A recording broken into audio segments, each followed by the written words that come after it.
আসসালামু আলাইকুম দর্শক, শুভেচ্ছা নিন। আপনাদের সবাইকে স্বাগত জানাচ্ছি আমি কনক সেরওয়ার আজকের অনুষ্ঠানে। দর্শক, বাংলাদেশ একটা রাজনৈতিক একটা ক্রান্তিকাল অতিক্রম করছে বলা চলে।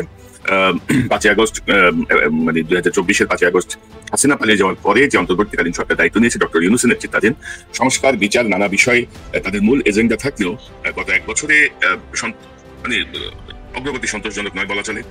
ফেব্রুয়ারিতে একটি নির্বাচনের ঘোষণা আছে, ফেব্রুয়ারিতে জাতীয় নির্বাচনের কথা আছে, কিন্তু এরই মধ্যে 7 দল যুগপৎ আন্দোলনে যাচ্ছে, জুলাই সনদ, তারপরে জাতীয় সংসদে পিআর পদ্ধতি সহ বেশ কয়েকটা দাবিতে। তো এই সবকিছু মিলিয়ে কি গণভোট না জাতীয় নির্বাচন, এমন একটা বিষয় কিন্তু ক্রমশ জটিল আকার ধারণ করছে। তো এই বিষয়টি নিয়ে আজকে আমার সঙ্গে কথা বলবেন বাংলাদেশের এবি পার্টির চেয়ারম্যান জনাব মঞ্জু ভাই।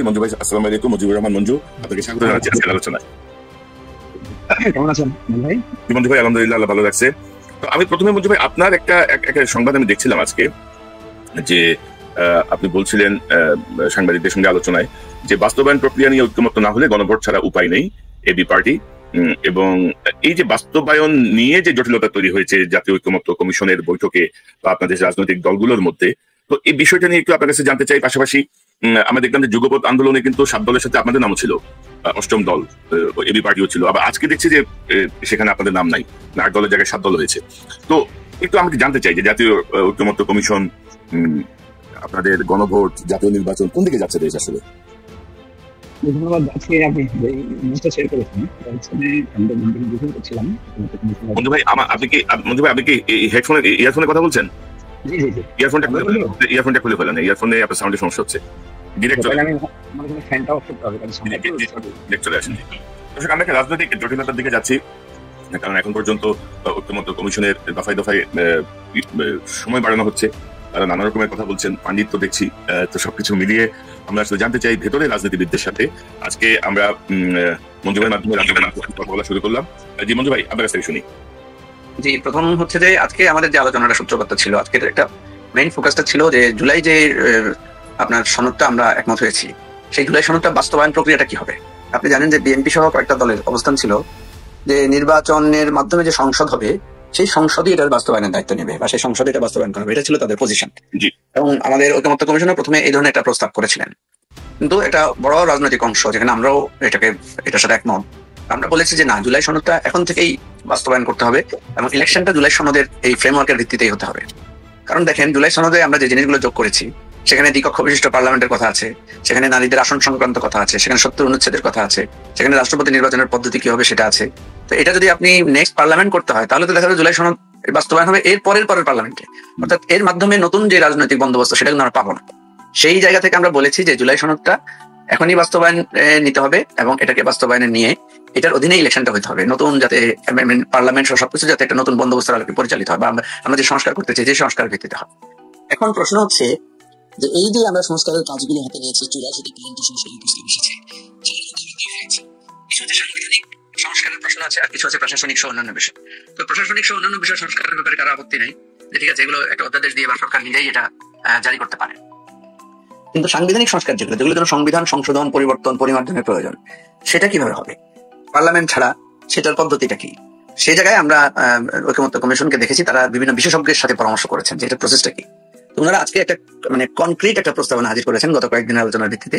ওনারা বলেছেন যে একটা কনস্টিটিউশনাল অর্ডার জারি করবেন রাষ্ট্রপতি, এবং সেই জুলাই সনদটার যে সাংবিধানিক সংস্কারগুলো সেই কনস্টিটিউশনাল অর্ডারের মধ্য দিয়ে এটা জারি হবে এবং এটা পরবর্তীতে গণভোটের মাধ্যমে এটার বৈধতাটা নিশ্চিত করা হবে। কারণ গণভোট হচ্ছে চূড়ান্ত জনগণের, যেখানে আমরা যেটা বলি যে জনগণই সকল ক্ষমতার উৎস।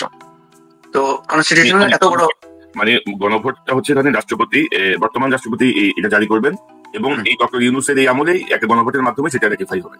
জি জি, ওনারা সেই প্রস্তাবে লিখেছেন যে আমাদের গণভোটটা একই সাথে পার্লামেন্টারি ইলেকশন এবং গণভোট একই সাথে হতে পারে, এই প্রস্তাবনাটা ওনারা দিয়েছেন। তো আমরা যদিও প্রথম দিকে এই ব্যাপারে আমাদের দ্বিমত ছিল, আমরা বলেছিলাম যে আমাদের কনস্টিটিউশনে এবারে যে জাতীয় ঐক্যমত্যে আমরা যে কনস্টিটিউশনের মেজর রিফর্মের কথাগুলো বলেছি, এই মেজর রিফর্ম কিন্তু পার্লামেন্ট করতে পারে না। কারণ আপনি তো জানেন যে সংবিধানের কিছু মৌলিক জায়গা থাকে যেগুলো অ্যামেন্ডমেন্ট করা যায় না। এগুলো অ্যামেন্ড করলে অনেক সময় আমরা দেখেছি আবার হাইকোর্টে পার্লামেন্ট যখন কোর্ট আবার এগুলোকে বাতিল করে দেয়। সংবিধানের এই মেজর পরিবর্তন মৌলিক সাধারণত দুটো কাজ হয়, একটা হচ্ছে গণপরিষদ আর একটা হচ্ছে গণভোট। আমরা কিন্তু গণপরিষদের প্রস্তাবটাও দিয়েছিলাম যে একটা গণপরিষদ হতে পারে, গণভোটও এটা একটা প্রসেস হতে পারে। আজকে এই প্রস্তাবটা যখন কমিশন বিশেষজ্ঞ মতামতের আলোকে দিয়েছেন, তারা দুটো কথা বলেছেন। একটা হচ্ছে যে এটা একটা কনস্টিটিউশনাল অর্ডারের মাধ্যমে এটা জারি হবে, এটার এফেক্টিভ হবে, এবং এটা গণভোটের মাধ্যমে এটা চূড়ান্ত অনুমোদনটা হবে। তো আমরা দেখলাম যে আজকেও বিএনপি সহ কয়েকটা দল এটার বিরোধিতা করেছেন। ওনারা একটা বিকল্প প্রস্তাব দিয়েছেন, সেটা হচ্ছে কনস্টিটিউশনাল 106, যেটা 106 অনুচ্ছেদ অনুসারে ডক্ট্রিন অফ নেসেসিটির মধ্য দিয়ে এটাকে করা যায় কিনা। তো ডক্ট্রিন অফ নেসেসিটির আবার কিছু সীমাবদ্ধতা আছে, যেটা নিয়ে সেখানে আলোচনা হয়েছে। পরে আমরা আমাদের এবি পার্টির পক্ষ থেকে আমরা একটা সমঝোতা প্রস্তাব দিয়েছি যে একটা কাজ করা যেতে পারে, আজকে যে 3টা প্রস্তাব মানে 3টা ধারা উল্লেখ করে যে প্রস্তাবটা দেওয়া হয়েছে, এটা আমরা 106 থেকে মতামত নিতে পারি সুপ্রিম কোর্টের। কারণ ওই যে সুপ্রিম কোর্টে যাতে আবার পরবর্তীতে এই অ্যামেন্ডমেন্ট বা এই বিষয়টা চ্যালেঞ্জ না হয়, তো সুপ্রিম কোর্টের অ্যাপিলেট ডিভিশন যদি এই প্রসেসটাকে মতামত দেয় প্রসেসের ব্যাপারে, এবং সেই প্রসেসটা যদি তারা বৈধ মনে করে, তাহলে কিন্তু আমরা প্রেসিডেন্ট মানে কনস্টিটিউশন অর্ডার এন্ড দেন আপনার গণভোটের মধ্য দিয়ে আমরা এই জিনিসটা সমাধান করতে পারি। দেখেন এখানে একটা জিনিস, সেটা হলো যে গণভোটের কথাটা আমরা কেন বলছি। বিএনপি বলছে পার্লামেন্টে এটা করতে হবে, অন্যান্য দল বলছে যে না, আমরা বিশ্বাস করি না, পার্লামেন্টের এই ক্ষমতাও নাই। 2 নম্বর হচ্ছে এটা পার্লামেন্ট যদি করে এটা বৈধ হবে না। আর 2 নম্বর হচ্ছে আমাদের এরকম অনেক সনদ, অনেক ঐকমত্য কিন্তু পরবর্তী সরকারে সেটা বাতিল করেছে বা তারা সেটা পালনও করে নাই। তাছাড়া আরেকটা প্রশ্ন, আমরা যারা এখানে স্বাক্ষর করছি, আমরা সবাই যে নেক্সট পার্লামেন্টে থাকবো তার নিশ্চয়তা কি? ধরেন যদি এমনও হয় যে ইলেকশনে দেখা গেলো আমরা যারা স্বাক্ষর করলাম বা যে দলগুলো করেছে এরা কেউই পার্লামেন্টের প্রতিনিধিত্ব করলো না, আমরা তো এখনো জানি না জনগণ কাকে ভোট দিবে। সুতরাং ওই পার্লামেন্টে এই আমাদের স্বাক্ষর করা জিনিসের বাধ্যবাধকতাটা কি হবে? এই ধরনের নানা জটিলতা বক্তব্য তখনই আমরা করতে পারি। ইভেন আরো কথাও আসতে পারে যে কোনো দল এসে বলতে পারে যে এখানে তো 30টা দল স্বাক্ষর করেছে, আমরা বাকি দলগুলো তো করি নাই। বা কোনো নির্দলীয় লোকেরা এসে বলতে পারে যে ভাই আমি তো রাজনীতি করি না, তাহলে আমার মতামত এখানে প্রতিফলিত হয়নি, আমি তো এই সনদের মানি না। সেই জন্য আমরা বলেছি সবচেয়ে উত্তম প্রস্তাব হচ্ছে এটা যদি আমরা রেফারেন্ডাম দিয়ে দিই, প্রত্যেকটা নাগরিককে যদি আমরা এটার সাথে ইনক্লুড করি, তাহলে জনগণ এটা সমাধান দিলেন, যেটা জিয়াউর রহমানের সময় কিন্তু এই গণভোটের মাধ্যমে কিন্তু একটা মতামত নেওয়া হয়েছিল। পৃথিবীর বিভিন্ন দেশেও আমরা দেখবো যে আপনি দেখেন পূর্ব তিমুর রাষ্ট্র, হ্যাঁ, সেই রাষ্ট্রের স্বাধীনতা কিন্তু গণভোটের মধ্য দিয়ে হয়েছে। তো সুতরাং আমরা এই ধরনের রেফারেন্ডামে আমরা যেতে পারি। আপনি জানেন যে আয়ারল্যান্ড এবং ইংল্যান্ডের মধ্যেও কিন্তু একটা এই রেফারেন্ডামের ভিত্তিতে তাদের বিভক্তির বিষয়গুলো আসছে। এনিওয়ে, আমি যেটা বলতে চাই সেটা হলো যে আমাদেরকে যখন আমরা একমত হতে পারছি না পলিটিক্যাল পার্টিগুলো, এবং আমরা সবাই মনে করছি জনগণ এটা চায় না, আমরা সবাই কিন্তু আপনি তো জানেন যে আমরা মনে করি জনগণ নির্বাচন চায়, জনগণ সংস্কার চায়, জনগণ নিউজ সরকারকে 5 বছরের জন্য চায়। তো আসলে জনগণ কি চায় এটা সরাসরি জনগণের মাধ্যমে জিজ্ঞেস করাটাই ভালো। ফলে আমরা শেষ পর্যন্ত এসে আজকে কমিশনের এই কথাটাকে আমরা সমর্থন করেছি যে ঠিক আছে, আপনারা যদি একটা অর্ডার অর্থাৎ কনস্টিটিউশনাল অর্ডার যদি প্রেসিডেন্ট জারি করে এবং সেটা যদি আমরা পরে গণভোটে দেই এবং সেখান থেকে যদি একটা ডিরেকশন আসে, তাহলে আমাদের কিন্তু এই দ্বিমতগুলো চলে যায়। সবচেয়ে বড় কথা, আপনি যে বিষয়টা মেনে নিয়েছেন যে জুলাই সনদের এই জিনিসগুলোর সাথে আমরা একমত হয়েছি। হ্যাঁ, আরেকটা কথা অনেকে সেখানে তোলার চেষ্টা করেছেন, তারা বলেছেন যে জুলাই সনদের 7টা বা 8টা পয়েন্টে তো কোনো দল আপনার নোট অফ ডিসেন্ট দিয়েছে। তো আমার কথা হচ্ছে হ্যাঁ, দলের নোট অফ ডিসেন্ট দেওয়ার অধিকার আছে, কিন্তু জনগণের তো অধিকার আছে যে সে এই নোট অফ ডিসেন্টকে সে সমর্থন করছে কিনা, না সে করে না। তো মজার ব্যাপার হচ্ছে যেই দলগুলোই বলছে যে আমরা জনগণকেই মানি, জনগণের ভোটের ক্ষমতাকেই মানি, গণভোটের প্রশ্ন আসলে তারা কিন্তু আবার এটাকে মানতে চায় না বা এটাকে বলছেন যে গণভোট করা। আজকে এমনও কয়েকজন নেতা এরকম বলার চেষ্টা করেছেন যে জনগণ সাংবিধানিক এত হিসাব নিকাশ বুঝে কিনা। তো ভাই, জনগণ যদি হিসাব নিকাশ না বুঝে, আপনি জনগণের হিসাব নিকাশ শুধু আপনি বুঝি, জনগণ বুঝে না, এটা কি হতে পারে? আর জনগণকে আন্ডারস্টিমেট করার তো কোনো মানে হতে পারে না। জনগণ যদি না বুঝতো, জনগণ যখন বুঝছে যে হাসিনার পতন দরকার, তখনই তো তারা রাজপথে নেমে এসেছে। আর যতক্ষণ আমি জনগণকে বুঝাতে পারি নাই, ততক্ষণ তো জনগণ আমাদের দাবির সাথে একমত হয় নাই। সো এরপরে আরো অনেক কথা হয়েছে। যাই হোক, আমাদের মৌলিক কথা হচ্ছে যে এই বিতর্কের অবসান হওয়া দরকার। আমরা ঐকমত্য হতে পারলে খুবই ভালো, আর আমরা যদি ঐকমত্য হতে না পারি তাহলে জনগণের আদালতে আমাদেরকে যেতে হবে। আমরা যখন কেউ কারো বিচার মানি না, তখন আমরা কি করি? আমরা আদালতে যাই, আমরা জনগণকে সাক্ষী মানি যে ঠিক আছে মানুষ যেটা বলে আমরা সেটা করি। তো সুতরাং এই জায়গাটায় আমি মনে করি যে আমরা মোটামুটি কাছাকাছি এসেছি। আজকেও যারা ভিন্ন মত পোষণ করেছেন, কমিশনকে আমরা অনুরোধ করেছি যে আমরা চেষ্টা করবো। বিএনপি গণভোটে একমত না, আর কেউ কি আছে বিএনপির সাথে যারা গণভোট চাচ্ছে না? হ্যাঁ, বিএনপির সাথে গণফোরাম আছে, তারপর 12 দলীয় জোট আছে, তারপরে এনডিএম আছে, এই ধরনের আরো কিছু দলের পজিশন আছে যারা এই গণভোটের বিপক্ষে কথা বলেছেন। কেউ 106 এর কথা বলেছেন, বিএনপিও 106 এর কথা বলেছে। তো দেখা যাক, আমার কাছে মনে হয় যে কমিশন যেহেতু এটা নিয়ে সময় চেয়েছে বা সময় নিয়েছে, প্রফেসর ইউনূস দেশে ফেরার আগ পর্যন্ত ওনারা অপেক্ষা করবেন। তো দেশে ফিরলে এটার একটা ফয়সালা বা সমাধান আশা করি হয়ে যাবে। আমার কথা হচ্ছে যে জিনিসটাই আমরা একমত হয়েছি সেটার বাস্তবায়ন প্রক্রিয়া নিয়ে বিতর্কটা কেন তোলা হচ্ছে, এবং বিতর্কটা তোলা হচ্ছে সাংবিধানিক। তো বিতর্ক তো আমরা সবকিছু নিয়ে তুলতে পারি। আজকে আমরা যেটার ব্যাপারে একমত হচ্ছি, কালকে আমরা একমত নাও তো থাকতে পারি, সেটা থেকে তো লোকেরা সরে যেতে পারে। তো সুতরাং আজকে আমরা জনগণের যদি রায় নিয়ে একটা জিনিস সেটেল করতে পারি, তাহলে এটাকে কিন্তু কোনো দল আর সরাতে পারবে না। তখন সরাতে হলে আবার গণভোট নিতে হবে। আমরা এই সংস্কারটাকে সাস্টেইনেবল করার জন্য, শক্তিশালী করার জন্য আমাদের অসুবিধা কি? আমার জনগণ যদি না মানবে না, বাদ দিয়ে দিবে। জনগণ যদি মনে করে বিএনপি যে নোট অফ ডিসেন্ট দিয়েছে সেটাই সঠিক, তাহলে সে এটাকে সাপোর্ট করবে না। এই জায়গাটাই আমাদের স্ট্রং আর্গুমেন্ট হচ্ছে যে যেহেতু রাষ্ট্রের এটা গুরুত্বপূর্ণ জায়গা, সাংবিধানিক সংস্কার, সাংবিধানিক আমূল পরিবর্তনের ক্ষমতা যেহেতু পার্লামেন্টের এককভাবে নাই, এটা ক্ষমতা রাষ্ট্রের, জনগণের। আমরা যখন সংবিধান রচনা করি তখন দেখবেন ঘোষণাপত্রে, সংবিধানের আমরা প্রথমেই বলি যে উই দ্য পিপল, আমরা জনগণ। আমরা জনগণকে এই ক্ষমতাটা দুটো ভাবে হতে পারে। একটা হচ্ছে গণপরিষদ নির্বাচন, যে গণপরিষদকে মানুষ এখতিয়ার দিবে যে সে নতুন সংবিধান প্রণয়ন করবে অথবা পুরো সংবিধানকে সংস্কার করবে, সংবিধানের যে কোনো ধরনের পরিবর্তন সে করতে পারবে। কিন্তু নির্বাচিত পার্লামেন্ট সংবিধানের যে কোনো পরিবর্তন করতে পারে না। সংবিধানের কিছু কিছু জায়গা থাকে, যেমন আপনাকে আমি বলি যে আমাদের এই যে তত্ত্বাবধায়ক সরকার ব্যবস্থা, এটাকে আমরা বলতে চাই যে এটা কোনো সাধারণ সংখ্যাগরিষ্ঠতা বা আপনার 2/3 মাধ্যমে এটা পরিবর্তন করা যাবে না। এটাকে পরিবর্তন করতে হলে আবার গণভোটে যেতে হবে। তো এই ডায়লগ গুলো, আলোচনা গুলো আমি যেটা মনে করি যে জনগণ শুনছে, দেখছে, এবং আমি যদি জনগণের কাছে ক্ষমতাটা হস্তান্তর করতে চাই এবং আমি যদি গণতন্ত্রের কথা বলি, আমি যদি বলি যে জনগণই সার্বভৌম, তাহলে জনগণের কাছে মতামত চাইতে আমাদের অসুবিধা কোথায়? তো মঞ্জু ভাই, অনেকে মনে করছেন যে একটা জটিল রাজনৈতিক একটা আবহ তৈরি করে দেশটা অস্থিতিশীল অবস্থার দিকে যে অন্য কোনো মতলব আছে কোনো গোষ্ঠীর। এবং আমি আপনাকে প্রথমে যেটি বলছিলাম, আমি সংবাদ থেকে যদি দেখাই যে বৃহস্পতিবার থেকে 5 দফার দাবিতে যুগপৎ আন্দোলনের 7 দল, প্রধানত জামাত ইসলামী, খেলাফত মজলিসের 2টা অংশ, ইসলামিক আন্দোলন বাংলাদেশ সহ, তাদের 5 দফার দাবি হচ্ছে জুলাই সনদের ভিত্তিতে আগামী ফেব্রুয়ারিতে নির্বাচন আয়োজন করা, জাতীয় নির্বাচনের উভয় কক্ষে পিআর পদ্ধতি চালু করা, অবাধ, সুষ্ঠু, গ্রহণযোগ্য নির্বাচনের লক্ষ্যে লেভেল প্লেইং ফিল্ড নিশ্চিত করা, ফ্যাসিস্ট সরকারের সব জুলুম, নির্যাতন, গণহত্যা ও দুর্নীতির বিচার দৃশ্যমান করা, এবং জাতীয় পার্টি ও 14 দলের কার্যক্রম নিষিদ্ধ করা। এবং আমরা যেটা দেখছিলাম যে আপনারাও এই 7 দলের সাথে ছিলেন প্রথম দিকে। এই সংবাদ বেরিয়েছে যে এবি পার্টিও আছে, আমার বাংলাদেশ পার্টি, তারও আছে এই আন্দোলনে। আজকে থেকে দেখছি যে আপনাদের নাম আর নাই। তো এই যে যুগপৎ এই আন্দোলনটা কিভাবে দেখেন? উভয়, ধরেন একটা জায়গাতে আমরা দেখলাম যে উচ্চ কক্ষে পিআর এর ব্যাপারে কিন্তু বিএনপি একমত হয়েছিল মোটামুটি। এখন দেখা যাচ্ছে উভয় কক্ষেই পিআর পদ্ধতি চাচ্ছে এই 7টা দল। তো সব মিলায় আপনার কি মনে হয় জাতীয় পার্টি নিষিদ্ধ করা বা এই যে যুগপৎ আন্দোলন, এটা আপনার পয়েন্ট অফ ভিউ থেকে কিভাবে দেখছেন আপনি? আচ্ছা, এই বিষয়টা একটু ক্লিয়ার করি। প্রথম কথা হচ্ছে যে এটা একটা মিসলিডিং নিউজ। এই নিউজটা এসেছে, এটাকে কিন্তু আমরা একটা রিজেন্ডার দিয়েছি, দিয়েছি আমাদের যে রেজাল্টটা ছিল সেখানে আমরা বলেছি যে এই ধরনের যুগপৎ আন্দোলনের কোনো সিদ্ধান্ত বা চিন্তা আমরা এখনো ফাইনাল করি নাই। তবে এই দাবিগুলোর ব্যাপারে আমাদের মধ্যে আলোচনা হয়েছে।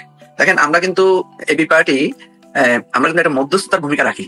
এই যেটা জাতীয় ঐক্যমত্য কমিশনও কিন্তু আমরা সবসময় চেষ্টা করি ডান, বাম, ইসলামপন্থী, জাতীয়তাবাদীপন্থী সকল দলগুলোকে যাতে কাছাকাছি রাখা যায়। এবং আমরা বারবার এটা বলার চেষ্টা করি যে আমরা যেহেতু জুলাই গণঅভ্যুত্থানে সবাই একসাথে রাজপথে ছিলাম, আমাদের মধ্যে এই ফ্যাসিবাদ থেকে মুক্তির জন্য যে একটা ঐক্য তৈরি হয়েছিল, আমরা সেই ঐক্যটা বজায় রাখার জন্য আমাদের মধ্যে যাতে বড় ধরনের বিভেদ তৈরি না হয়, আমরা কিন্তু একটা সমঝোতামূলক, একটা ভারসাম্যমূলক পরিস্থিতির জন্য আমরা কাজ করি। ফলে নানা দলের সাথে কিন্তু আমাদের আলোচনা হয়। তো আপনি যেটা বলেছেন যে এই যে পিআর এর ব্যাপারে কিন্তু আমরা উভয় পক্ষে পিআর ব্যাপারে একমত হই নাই। আমরা বলেছিলাম আমরা উচ্চ কক্ষে পিআর চাই, উচ্চ কক্ষ যদি পিআর না দেয় তাহলে আমরা উচ্চ কক্ষে রাখার পক্ষে না। এবং সেক্ষেত্রে আমরা বলেছি তাহলে নিম্ন কক্ষে মিক্সড হতে হবে। 200 আসনে সরাসরি নির্বাচন হবে, 100 আসনে পিআর হতে পারে। এখন পিআরটাও সেটা হচ্ছে ভোটের পিআর। এনিওয়ে, যে কথাটা আপনি বলেছেন যুগপথের যে কর্মসূচি বা যে দাবিগুলো, এই দাবিগুলোর সাথে কিন্তু আমাদের মোরলেস আমরা কিন্তু কাছাকাছি অবস্থানে আছি। কিন্তু আন্দোলনে যাওয়ার ব্যাপারে আমরা কোনো অফিসিয়াল ডিক্লারেশন বা সিদ্ধান্ত আমরা জানাই নাই। যারা এই নিউজটা প্রচার করেছেন তারা এটা বস্তুনিষ্ঠ সংবাদ না, নাম্বার 1। নাম্বার 2 হচ্ছে আমরা মনে করছি যেহেতু একটা আলোচনা চলমান আছে, যেখানে আমরা প্রতিদিন কথা বলতে পারছি, যেখানে আমরা আর্গুমেন্ট তুলে ধরতে পারছি, সেরকম একটা পরিস্থিতিতে এখনই আন্দোলনে নেমে পড়লে 2টা সমস্যা হতে পারে। সেটা হতে পারে অন্যরাও পাল্টা আন্দোলনের রাজপথে শক্তি দেখানো শুরু করবে। তখন দেখা যাবে যে আপনি যখন বলবেন যে আমি আমার দাবিতে আন্দোলন করছি, অসুবিধা কি? আরেকজন বলবেন আমি আমার দাবিতে আন্দোলন করছি, সমস্যা কি? মানে আমি উদাহরণ হিসেবে আপনাকে বলছি, ধরেন আমি যদি আজকে পিআর এর পক্ষে রাস্তায় নামি, আরেক পক্ষ যদি মনে করে যে আমরা পিআর মানি না, পিআর এর বিপক্ষে রাস্তায় নামি, তাহলে কি হবে? উভয় পক্ষের তো অধিকার আছে রাস্তায় নামার, উভয় পক্ষেরই তো আপনার জনবল আছে রাস্তা করার। তাহলে দেখা যাবে যে আমরা যে একটা সমঝোতামূলক আলোচনার মধ্যে আছি, এখানে তখন এক ধরনের শক্তি প্রদর্শনের প্রবণতা তৈরি হবে। হ্যাঁ, কিন্তু আমরা স্বীকার করি অলরেডি তো বিএনপি পক্ষ থেকে বলে দেওয়া হয়েছে তারা রাজপথে এটাকে মোকাবেলা করবে। রাজপথে রাজনৈতিক দলের মোকাবেলা মানিত সংঘাত। তো এই সংঘাত আবার অন্য কোনো পরিস্থিতি তৈরি করে কিনা, এটা নিয়ে হচ্ছে আসলে আমাদের কনসার্নের জায়গাটা, চিন্তার জায়গাটা। আজকেও আমি অনেকগুলো মিডিয়া ফেস করেছি যেখানে আমাকে অনেকে প্রশ্ন করেছে যে এই আন্দোলনটা সঠিক হচ্ছে কিনা, এই আন্দোলন করাটা ঠিক হচ্ছে কিনা। আমি বলেছি দেখেন, আন্দোলন করা তো কোনো বেঠিকের কিছু নাই। যে কেউ যে কোনো বিষয় নিয়ে রাজপথে আন্দোলন করতে পারে। কেউ স্ট্র্যাটেজি নিতে পারে যে আমি ডেভিলিও ডায় সংলাপ করবো, আবার রাজপথেও সংগ্রাম করবো, আন্দোলন করবো। তো এখন এটা তাদের ব্যাপার। সুতরাং যারা আন্দোলনের ডাক দিয়েছেন তাদের ব্যাপারে আমি নেগেটিভ কিছু বলতে চাই না, নেগেটিভ কিছু দেখিও না। আমি মনে করি এটা তাদের পলিটিক্যাল স্ট্র্যাটেজি, এটা পিছনে নিশ্চয়ই তাদের কোনো একটা কৌশল আছে। এখন আন্দোলনটা কার বিরুদ্ধে? আন্দোলনটা তো বিএনপির বিরুদ্ধে না, আন্দোলনটা তো দাবিটা তো সরকারের কাছে। এখন বিএনপি যদি এটাকে তার দিকে টেনে নিয়ে এসেও পাল্টা আন্দোলনে যায়, তখন দেখা যাবে যে রাজপথে এক ধরনের পাল্টাপাল্টি কর্মসূচি শুরু হবে এবং জনগণ নিশ্চয়ই এটাকে ভালো চোখে দেখবে না। এখন জনগণ হয়তো তখন বলবে যে এই পক্ষকে বলবে এই পক্ষ কেন আন্দোলনে নামলো, তার কারণে তো বিপক্ষ নেমেছে। এই ধরনের আবার দেখা যাবে যে পাল্টাপাল্টি অভিযোগ থেকে আমরা চলে যাবো। আমরা যেহেতু ঐক্যমতে পৌঁছে গেছি, শুধু আমাদের মধ্যে একটা সংকট, সেটা হচ্ছে 7টা বা 8টা পয়েন্টে বিএনপি সহ কয়েকটা দল তারা নোট অফ ডিসেন্ট দিয়েছে। তো নোট অফ ডিসেন্টের ব্যাপার নিয়ে আমরা পলিটিক্যালি মানুষের কাছে বলতে পারি, এই নোট অফ ডিসেন্টের প্রত্যাহারের জন্য আমরা আবেদন করতে পারি, নিবেদন করতে পারি, যুক্তি তর্ক তুলে ধরতে পারি, বিএনপি কে বলতে পারি যে আপনারা এই নোট অফ ডিসেন্ট থেকে প্রত্যাহার করেন। ইভেন আমরা সব দল মিলেও একসাথে একটা স্টেটমেন্টও যেতে পারি, ইভেন আমরা রাজপথে কর্মসূচিও দিতে পারি যে বিএনপির এই নোট অফ ডিসেন্টটা জনগণের স্বার্থে প্রত্যাহার হওয়া দরকার, এটা আমরা বলতে পারি। বিএনপি তখন সেটাকে কিভাবে নিবে হয়তো আমাদের। এখন জনাব মুজিবুর রহমান মঞ্জু, আমি যতটুকু জানি বা যতটুকু আমার পর্যবেক্ষণ বা তথ্য, এই জুলাই আন্দোলনের নেপথ্যে আপনার একটা ভালো ভূমিকা ছিল, আপনার পার্টির অনেকেরই ভালো ভূমিকা ছিল, এবং অনেকে মনে করেন যে বাংলাদেশ নামক রাষ্ট্রের যে ডিপ স্টেট, সেই ডিপ স্টেটের সঙ্গে আপনি যুক্ত, অনেক ডিসিশন মেকিং বা অনেক কিছু পরিচালনায় আপনাদের একটা ভূমিকা আছে। তো জুলাইয়ের এই ঐক্যটা কেন আমরা ধরে রাখতে পারলাম না? এবং ধরেন এই যে বিচার বা ফ্যাসিস্ট মুক্ত করা, আপনারা এখন নির্বাচনের কথা বলেন না গণভোটের কথা বলেন, ফ্যাসিস্টদের দোষরা সব জায়গায় বসা। আমরা সেনাবাহিনীকে ক্লিন করতে পারলাম না ফ্যাসিস্টদের হাত থেকে, আমরা প্রশাসনকে ক্লিন করতে পারলাম না ফ্যাসিস্টদের হাত থেকে, আমরা বরঞ্চ ওই লাইনেই হাঁটছি। তো ডক্টর ইউনূসকে যে প্রত্যাশা নিয়ে জনগণ বসালো, বা ওনার ভাষায় ছাত্ররা আমাকে নিয়োগ দিয়েছে যারা আন্দোলন করেছে, ওনার এই যে ফেলিয়ার, এটা আপনি কিভাবে দেখেন? এটা ফেলিয়ারই বলবো এখন, আর মাঝে মাঝে বলেন। দেখেন, ডক্টর ইউনূসের এটা একটা বড় ফেলিয়ার, এটা আমরা প্রথম থেকে বলে এসেছি। আমি ওনাকে ব্যক্তিগতভাবে সামনাসামনিও বলেছি যে আপনার উচিত ছিল, আপনি যখন এই দায়িত্বটা বাধ্য হয়ে বা যেভাবে হোক আপনি নিয়েছেন, আপনার উচিত ছিল এই গণ অভ্যুত্থানের সকল পক্ষকে নিয়ে একসাথে প্রথমে বসার পরে একটা ডায়লগ হতে পারত যে উনি কি কি করতে চান, উনি কি কি এখতিয়ার চান। ইভেন আমি মনে করি উনি একটা টেনিউরের ব্যাপারে উনি একটা মতামত চাইতে পারতেন, বা উনি ওনার নিজের ডিজায়ারটাও প্রপোজ করতে পারতেন যে দেখেন আমি এই করতে চাই, এবং এটা একটা আমাদের মধ্যে একটা সমঝোতামূলক আলোচনা হতে পারত। এটা আমি মনে করি সত্যিকার অর্থে এটা গ্যাপ, এটা হতে পারে ওনার ব্যর্থতা, হতে পারে ওনার সীমাবদ্ধতা। ইন্টেনশনালি উনি এটা করেছেন কিনা সেটা তো আমরা বলতে পারবো না, আর করার কথা না ইন্টেনশনালি, কারণ ওনার তো কোনো ব্যাড ইন্টেনশন থাকার কথা না। নাম্বার 2 হচ্ছে যে দেখেন, একটা গণ অভ্যুত্থানের মাধ্যমে আমাদের চাওয়া পাওয়া অনেক বিশাল, আমরা অনেক কিছু অর্জন করতে চাই। পৃথিবীতে সবকিছু আমরা অর্জন করতে পারি, সব তো পারি না।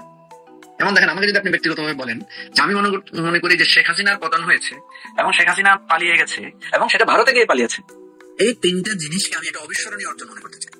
কারণ আমরা সারা জীবন মানুষকে বোঝানোর চেষ্টা করেছি যে শেখ হাসিনা হচ্ছে ভারতের একটা পুতুল সরকার, এবং এটা ছিল আমাদের এক ধরনের দাবি বা আমাদের এক ধরনের বলতে পারেন যে ক্লেম, কিন্তু এটা প্রুভ হয়ে গেছে।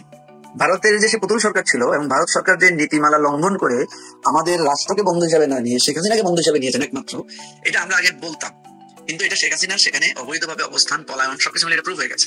এই গণ অভ্যুত্থানের এই অর্জনটাকে আমি অনেক বড় করে দেখি। আমার ব্যক্তিগত মতো 4 দেশে যদি এই গণ অভ্যুত্থান থেকে নাও পাই, আমার অন্তত মনে কোনো ক্ষেদ নাই, যার মনে করি যেটা বড় কিছু পেয়ে গেছে। এখন প্রশ্ন হচ্ছে, কিন্তু আওয়ামী লীগ তো মানে যেভাবে ধরেন এখনো অস্থিতিশীলতা তৈরি করতে চাচ্ছে, যেভাবে ভর করে আছে সব জায়গায়, এই অর্জন যে কোনো সময় ব্যাহত হতে পারে। ডক্টর কনক, আমি একমত আপনার সাথে, আমি একমত। আমাদের ইতিহাস তো বলে যে আমরা স্বাধীনতা অর্জন করে স্বাধীনতাকে সংহত করতে পারি নাই, আমরা বিজয় অর্জন করেছি, বিজয়কে সুসংহত করতে পারি নাই। আমরা 90 এরশাদ সরকারকে হটিয়ে আবার এরশাদের সাথেই তো আমরা জোট করেছি বিভিন্ন দল, এবং এটা থেকে তো আমরা কেউ মুক্ত না।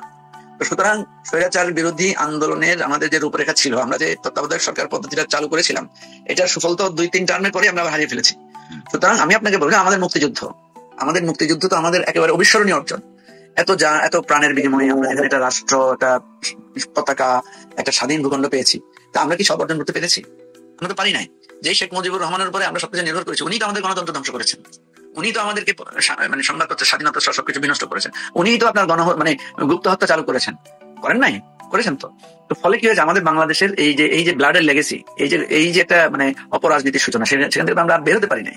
জিয়াউর রহমান একটা আশাবাদ জাগ্রত করেছিলেন, 90-এর মধ্যে দিয়ে আমরা আবার একটা গণতন্ত্রের যাত্রা করেছিলাম, সেটাকে আবার থামিয়ে দেওয়া হচ্ছে এবং আওয়ামী লীগ সেটা নষ্ট করেছে। এখন প্রশ্ন হচ্ছে, আপনি যেটা বলেছেন, আমাদের প্রত্যাশা অনেক বড়। এই যে প্রশাসনে ফেসিবাদ আছে, এই যে বিভিন্ন জায়গায় ফেসিবাদের দোসররা আছে, গণহত্যাকারীরা আছে, গুমের নায়করা আছে, এটা তো আমাদের দ্বিতীয় পর্যায়ের স্ট্রাগল। দেখেন, আমাদের গণ অভ্যুত্থানটা একটা মানে অনেকে বলেন এটা একটা প্ল্যান কিনা, অনেকে বলেন যে এটা একটা মেটিকুলাস ডিজাইন কিনা। আমরা যারা রাজপথে ছিলাম, সক্রিয় ছিলাম, ভেতরে বাইরে ছিলাম, হ্যাঁ, আমি আপনার একটা কথার প্রতিবাদ করি। আপনি যেটা বলেছেন যে অনেকে আমাদেরকে বলে ডিপ স্টেটের সাথে এটা আছে, আসলে এগুলো সবই অপপ্রচার। কেউ হয়তো মনে করেন যে আমাদের অনেক কিছু ক্ষমতা আছে, আমি মনে করি আমাদের তেমন কোনো ক্ষমতা নেই। একটা ক্ষমতাই আছে, আমাদের সকল দলের সাথে একটা সুসম্পর্ক আছে, আমাদের সম্পর্কে কোনো বদনাম নাই, বা আমাদেরকে কেউ স্বার্থবাজ বলছে না, বা এখন পর্যন্ত আমাদেরকে নানাভাবে কোনোভাবে হেয় করার জন্য কোনো কিছু পাচ্ছে না। ফলে আমাদেরকে এতদিন নানা মানে ব্লেম করে এসেছে, তো এখন আমাদেরকে বলছেন হঠাৎ করে ডিপ স্টেট, আমরা এটা রাজনীতি করলে অনেক কথা শুনতে হয়, আমরা এটাকে খুব কিছু মনে করছি না। আপনার যে প্রসঙ্গটা আপনি বলেছেন যে অনেক কিছু আমরা অর্জন করতে পারিনি, অর্জন একদিনে সবকিছু হয় না, এবং আপনারা যে আজকে বিভিন্নভাবে ভয়েস রেজ করছেন, আমরাও বিভিন্নভাবে ভয়েস রেজ করছি, আমরা যে স্ট্রাগল করছি, এবং এটা কিন্তু মানে একটা চলমান একটা সংগ্রামের নাম। এবং সেই সংগ্রাম আমাদেরকে চালিয়ে যেতে হবে। আমাদের জুলাইয়ের যে সুযোগটা সৃষ্টি হয়েছে, ডক্টর ইউনূস যেটা সবসময় বলেন যে এই সুযোগটা যাতে আমরা হাতছাড়া না করি, তো আমাদের এই সুযোগটা কাজে লাগাতে হবে। এবং আপনি যেটা বলেছেন যে এটা অনবরত আমাদেরকে এই দাবিটা দিতে হবে যে আমাদের ফ্যাসিস্টরা যাতে কোনো সুযোগ না পায়, ফ্যাসিজম যাতে ঢুকে না পড়ে, আমাদের অনেকের সুযোগে যাতে আমাদের গণতান্ত্রিক অভিযাত্রা ব্যাহত না হয়, আমরা যে সংস্কার এবং পরিবর্তনের কথা, নতুন রাজনৈতিক স্বপ্ন বন্দোবস্তের কথা আমরা যেটা বলছি, সেটা থেকে যাতে আমরা বিচ্যুত না হই। কিন্তু ওটা তো আছে মঞ্জু ভাই, কিন্তু ধরেন নতুন যেই ছাত্র জনতা, নতুন যে নেতৃত্বটা আমরা দেখছিলাম ছাত্রদের মধ্যে, তারাও তো ডিরেইলড। তারাও কেন এই অবস্থায় হয়ে গেল? মানে তারাও কেন বিপ্লবটাকে ধারণ করতে পারলো না? তাদের বিরুদ্ধে যেসব অভিযোগ বা তাদের যেসব কার্যক্রম, তারা নিজেরাই তো আসলে সিদ্ধান্ত নিতে পারছে না। ডক্টর ইউনূস একজনকে পরিচয় করাই দিলেন যে তিনি মেটিকুলাইজ ডিজাইনের মানে জনক। তো মানে এইসব বলে মানে কি হচ্ছে? মানে আমরা আসলে ধরেন জুলাই শহীদদের একটা সঠিক নির্ভুল তালিকা এখন পর্যন্ত করতে পারে নাই। জুলাই শহীদ আহতদের চিকিৎসার আসলে কি অবস্থা আমরা কিন্তু ভাষা জানি, আমরা স্পষ্ট জানি না। যে ছেলেগুলো চোখ হারিয়েছে, পঙ্গু হয়েছে, তাদের মানসিক স্বাস্থ্যের কি অবস্থা, তাদের পুনর্বাসনের কি অবস্থা, কিছু জানি না কিন্তু। তো এই অবস্থা যদি হয়, আপনি কি মনে করেন যে ভবিষ্যতে বাংলাদেশের ছাত্র জনতা বিপ্লব করবে গণতন্ত্রের জন্য? না, আমি আরেকটা বিপ্লবের স্বপ্ন দেখি না যে তা না, আমি এত হতাশ না। আমি দেখি এই জন্য যেই নতুন প্রজন্ম রাজপথে নেমে এসেছিল, যারা বিভিন্ন গ্রাফিতিও মানে লিখেছে বিভিন্ন জায়গায়, তারা কিন্তু এখন নাই কোথাও। আপনি দেখবেন না যে তারা কিন্তু রাজপথেও নাই, তারা কিন্তু এনসিপিতেও জয়েন করে নাই বড় একটা অংশ, তারা কিন্তু বিএনপি জামাত বিভিন্নভাবে বিভক্ত হয় নাই। তারা কিন্তু তাদেরকে আমরা এক সময় ঠাট্টা করে বা যে কোনো উপহাস করে বলতাম যে এরা হচ্ছে ফেসবুক জেনারেশন বা এরা ওই যে জুম জেনারেশন, যেটাকে জেনজি বলা হচ্ছে। এরা কিন্তু রাষ্ট্রের ইস্যুতে কনসার্ন ছিল না। আমরা যে ইলেকশনে ভোট দিতে পারি নাই, আমাদের যে গুম হয়ে গেছি, খুন হয়ে গেছি, এগুলো নিয়ে কিন্তু তারা কখনো সোচ্চার হয় নাই। যখনই তারা সোচ্চার হয়েছে তখন কিন্তু তারা একটা চেঞ্জ ঘটিয়ে দিয়েছে। এবং আপনি দেখবেন তাদের আচরণ, তাদের ভোকাবুলারি, তাদের স্ট্র্যাটেজি আমাদের সাথে সম্পূর্ণ ভিন্ন, তাদের টার্ম গুলো ভিন্ন। তারা বলেছে ঢাকা ব্লকেট, ঠিক আছে, তারা বলেছে কমপ্লিট শাটডাউন, তারা বলেছে রেমিটেন্স শাটডাউন। তাদের ভাষাগুলো দেখেন একটা অন্যরকম, তাদের স্লোগান গুলো ভিন্ন। বুকের ভেতর ভীষণ ঝড়, বুক পেতে গুলি কর। হ্যাঁ, তারপরে ওই যে ওদের এগুলো তো একটা টার্ম আকারে দাঁড়িয়ে গেছে যে একটা পরে তো আরেকটা যায় না, সেও দাঁড়িয়ে থাকে। তো এই জেনারেশন তাইলে ওরা কি করবে? ওরা কিন্তু অবজার্ভ করছে। এই যে আমরা যারা সংস্কারের কথা বলছি না, আমরা যারা আপনি যেটা বলছেন ডিরিল্ড হয়ে যাচ্ছে, ওরা কিন্তু ফলো করছে। এবং আপনি তো এই যে বলছেন, আমি বলছি যারা নেতৃত্বে ছিল, তারা নেতৃত্বের যে উদ্দেশ্য নিয়ে তারা মাঠে নেমেছিল, সেখান থেকে তারা সরে এসেছে, তারা অনেকে ডিরেইলড পথে বা হয়ে গেছে। আমি সেটা বলবো, যারা নেতৃত্বে আছে এখন। এটা ডক্টর কনক, আপনি কিন্তু একজন শুধু মিডিয়া ব্যক্তিত্ব না, আপনি কিন্তু গবেষক, যেহেতু আপনি পিএইচডি করেছেন, আপনি অনেকদিন ধরে এটা নিয়ে কাজ করেন। পৃথিবীর ইতিহাসে বেশিরভাগ গণঅভ্যুত্থানই কিন্তু ব্যর্থ হয়েছে, এটা আপনাকে মনে রাখতে হবে। বেশিরভাগ বিপ্লব কিন্তু ব্যাহত হয়েছে, এটা আপনাকে মনে রাখতে হবে। আমাদের এই গণঅভ্যুত্থানের নেচারটা, এটাকে আপনি কোনো কিছুর সাথে মিলাতে পারবেন না। 90-এর গণঅভ্যুত্থান কিন্তু একটা রাজনৈতিক নেতৃত্বের অধীনে হয়েছে, এবারের গণঅভ্যুত্থান কিন্তু রাজনৈতিক নেতৃত্বের অধীনে হয় নাই। এবারের গণঅভ্যুত্থানে কোনো আমাদের সামনে কোনো আইকনিক ফিগার ছিল না, ঠিক আছে। আপনি যদি রুশ বিপ্লবের কথা বলেন, আপনি দেখবেন সেখানে একটা আইকনিক থিওরিটিক্যাল একটা বয়ান ছিল। এবারের গণঅভ্যুত্থানটা এটা এমন ভাবে রোল করেছে, এটা এখানে যেমনি আমাদের 15 বছরের সংগ্রামের স্মৃতি আছে, এখানে আমাদের মুক্তিযুদ্ধের লড়াইয়ের অনুপ্রেরণা আছে, এখানে ব্রিটিশ বিরোধী সংগ্রামের অনুপ্রেরণা আপনি পাবেন, এখানে আপনি সেকুলারদের অংশগ্রহণ পাবেন, এখানে আলেম ওলামা হুজুরদের অংশগ্রহণ পাবেন, এখানে এই যে নানা মানে ক্লাসের অংশগ্রহণ পাবেন। আপনি যদি কোনো ক্রেডিট দিতে হয় নেগেটিভলি, এই গণঅভ্যুত্থানের প্রধান ক্রেডিট দিতে হবে কিন্তু হাসিনাকে। যেমনি ভাবে মুক্তিযুদ্ধের ক্রেডিট আপনাকে দিতে হবে পাকিস্তানি শাসকদের ভুল সিদ্ধান্তকে, ঠিক আছে। কারণ পাকিস্তানি শাসকদের একের পর এক ভুল সিদ্ধান্তের কারণে কিন্তু মুক্তিযুদ্ধ অনিবার্য হয়েছিল। আর শেখ হাসিনার একের পর এক উস্কানিমূলক, প্রহসনমূলক এবং গণতন্ত্র ধ্বংসকারী, মানে আমি আর কি বলবো, ভাষা খুঁজে পাই না, তার লুটপাট সীমায় কোনো কিছুতে আপনি দেখবেন সব দিক থেকে সে নিজেকে নিজে ঘেরাও করে ফেলেছে। তো সুতরাং তার অনিবার্য পরিণতি যেটা ক্লাসিক্যাল, আপনি আমাকে অনেক জায়গার সাথে তুলনা করে। আজকে একটা টক শোতে আমাকে একজন বললো যে নেপালে এটা হয়েছে। নেপালে কি আপনার এমপিরা পালিয়ে গেছে? নেপালে কি আপনার মসজিদের ইমাম পালিয়ে গেছে? নেপালে কি আমাদের সিটি কর্পোরেশনের টয়লেটের পাহারাদাররা পালিয়ে গেছে? এত মেসিভ পলায়ন পৃথিবীর কোথায় হয়েছে? হাসিনার এই পলায়নটা আসলে বাংলাদেশের অনেক রাজনৈতিক দল হাসিনা পালাই গেছে, এটা বুঝতে 7 দিন সময় লাগছে। আমি আপনাকে বলি ডক্টর কনক, আমি যখন জেলখানায়, যখন আমার কাছে খবর পৌঁছালো, যেখানে তো জেলখানায় খুব উল্লাস চলছে, আমি যে কোনো কারণে হোক একটা আইসোলেটেড জায়গায় ছিলাম, তো আমি একজন অনেক কষ্টে দূর থেকে ডেকে জিজ্ঞেস করলাম যে ভাই কি হয়েছে, সবাই তো উল্লাস করছে কেন? একজন আমরা এসে বলে যে শেখ হাসিনা পালিয়ে গেছে। তো আমি বললাম যে ধরতে মনে হয় ডক্টর পিনাকির কোন একটা পোস্ট দেখছে, এটা দেখে সে অস্থির হয়ে গেছে, পালানো মানে আমার বিশ্বাসই হচ্ছে না যে মানে পালাইতে পারে। কারণ আমাদেরকে তো আপনারা বা আরো অনেকেই বলেছেন যে একদিনে থেকে পালাই যেতে হবে, তো আমরাও তখন বলেছি যে শেখ হাসিনার পলায়ন ছাড়া উপায় নাই। কিন্তু মানে আমরা বলেছি ঠিক আছে, কিন্তু আমাদের কাছে মনে হয়েছে যে এটা কখনো বাস্তবে হবে কিনা। তো যখন আমি কনফার্ম হয়েছি যে শেখ হাসিনা আসলেই পালাই গেছে, সত্য কথা, বিশ্বাস করেন আমি সাথে সাথে সেজদায় পড়েছিলাম। তো এটা শুধু আমার ঘটনা না, আপনি হয়তো লক্ষ লক্ষ লোককে দেখবেন যে তারা বিশ্বাসই করে না যে শেখ হাসিনা আসলে পালাই যেতে। আমার অনেক বড় বড় নেতার সঙ্গে কথা হয়েছে, অনেকেই আসলে মানে বিশ্বাস করতেও সময় লাগছে আর কি, আবার ফিরে আসে কিনা কি হয়তো। মঞ্জু ভাই, আরেকটা গুরুত্বপূর্ণ বিষয় আমি যেতে চাই, সেটা হচ্ছে আপনি দেখছেন যে সাম্প্রতিক সময় ডাকসুতে শিবিরের একটা বিজয়, জামাত ইসলামীর যে সহযোগী সংগঠন বাংলাদেশ ইসলামী ছাত্র শিবিরের বিজয়। তো এটা একটা নিউ পলিটিক্যাল পোলারাইজেশন বলছেন অনেকে। জামাতের এই বিষয়টা আপনি কিভাবে দেখেন? সামনে নির্বাচনের প্রভাব কতটুকু পড়তে পারে? আমাদের পশ্চিমা দুনিয়া এটাকে কিভাবে দেখছে? সব মিলিয়ে আপনার পর্যবেক্ষণটা কি একটু সংক্ষেপে বলেন।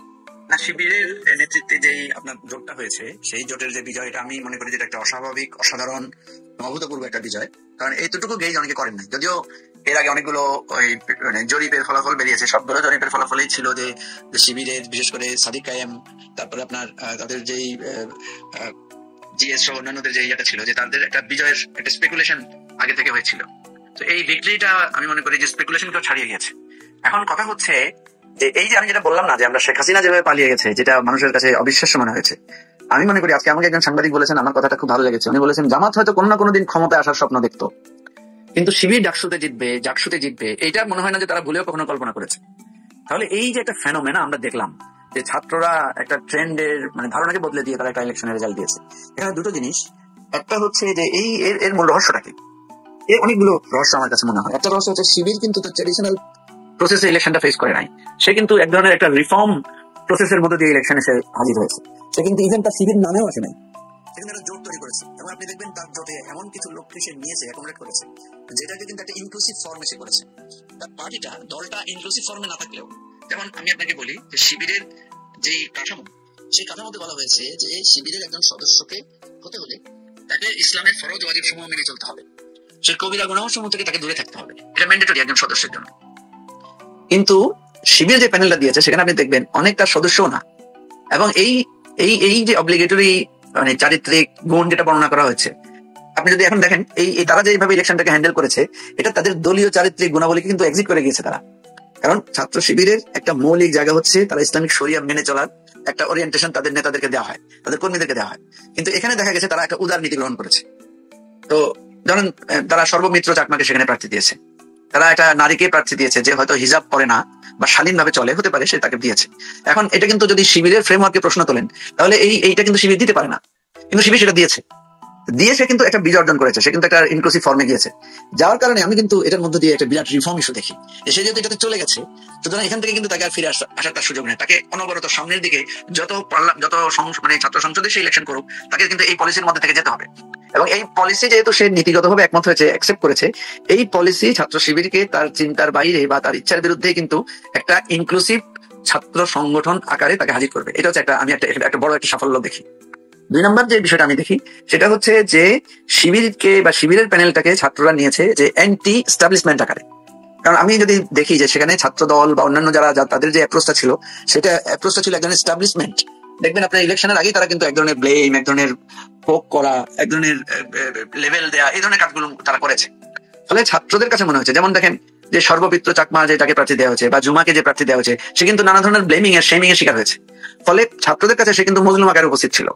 তাহলে ছাত্ররা দেখা যাচ্ছে, আপনি দেখবেন আমাদের বিশ্ববিদ্যালয় বা কলেজগুলোতে ছাত্র রাজনীতি যতদিন প্রপার হইতে ছিল, ততদিন ক্যাম্পাসগুলো সবসময় কিন্তু অ্যান্টি এস্টাবলিশমেন্ট ছিল। এটা একদম আপনি আইয়ুব খানের সময় থেকে শুরু করে দেখলেও আপনি দেখবেন ছাত্ররা সবসময় এস্টাবলিশমেন্টের বিরুদ্ধে ছিল। এরশাদ এই জিনিসটা কিছুটা ব্রেক করেছে, আর ফাইনালি এটা করেছে আওয়ামী লীগ, ছাত্রলীগ, যে ক্যাম্পাসে সে সকল বিরুদ্ধ মতকে স্তব্ধ করে দিয়েছে। ফলে যখনই সুযোগ পেয়েছে তারা কিন্তু অ্যান্টি এস্টাবলিশমেন্ট পজিশন নিয়েছে। এখন কালকে যদি দেখে যে জামাত এস্টাবলিশ পার্টি, মানে আমি আপনাকে এটা একটা ধারণা করে বলতে পারি, কালকে যদি ধরেন জামাত ক্ষমতায় যদি আসে এবং গণতান্ত্রিক এই ভোটিং সিস্টেম যদি চালু থাকে, তাহলে কিন্তু ঢাকা বিশ্ববিদ্যালয়ে আপনি দেখবেন ছাত্ররা আবার উল্টো শিবিরের বিরুদ্ধে ভোট দিচ্ছে। এটা ট্রেন্ড, এটা আপনি দেখবেন বিভিন্ন জায়গায়। এবং আপনি দেখবেন জামাত বিভিন্ন জায়গায় যেখানে পার্লামেন্টে ইলেক্টেড হয়েছে, পরের বছর ইলেকশনে কিন্তু অনেক জায়গায় আবার সে হেরেছে। তাহলে এটা হওয়ার কথা ছিল না। যদি আদর্শিকভাবে জামাতকে কেউ ভোট দিয়ে থাকে, জামাতের আদর্শের প্রভাবে ওই জায়গাটাতে তার প্রভাবটা আরো বেশি হওয়ার কথা। কিন্তু বহু জায়গায় আপনি দেখবেন যে জামাতের প্রার্থী হেরে গেছে এবং এরপর অনবরত সে আর সেই সিটটা গেইন করতে পারে না, আবার অন্য জায়গায় কিন্তু সে গেইন করেছে। তো এই সমস্ত কারণে ঢাকা বিশ্ববিদ্যালয়ের ইলেকশনটাকে আমি কয়েকভাবে দেখি। একটা হচ্ছে অ্যান্টি এস্টাবলিশমেন্ট পজিশনটা ঢাকা বিশ্ববিদ্যালয়ের ছাত্ররা ধারণ করেছে।